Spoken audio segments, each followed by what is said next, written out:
This is Miss Tammy with another Tuesday tip. Now today we're going to play Skipball. Now even Miss Tammy had a Skipball whenever I was a kid, but instead of having a ball on the end, it had a lemon for some reason.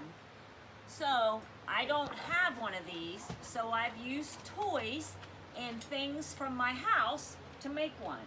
And this happens to be one of Sparky's toys, and he doesn't seem very happy that I'm using it.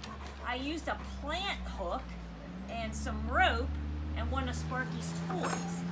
Now you could use things like a masking tape holder, rope, a tennis ball, whatever you can find around your house that might work.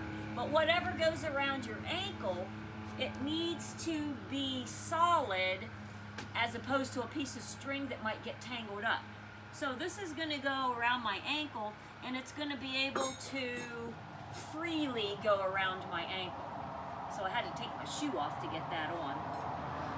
So what I'm going to do is I'm going to start swinging this around, and then I'm just going to hop over it with this foot. We'll see if it works. I might have to roll my pants leg up. All right, we'll see what happens. Oh yeah, it works. That's not so hard. Whoops.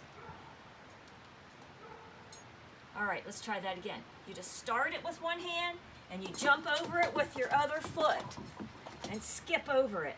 Well, that works pretty good. I hope you can find something at home to make your own skip ball, or maybe you have one.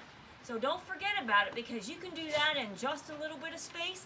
You can have a competition with your friends and see who can do the most skips on the skip ball. Right, Spark? See you next week.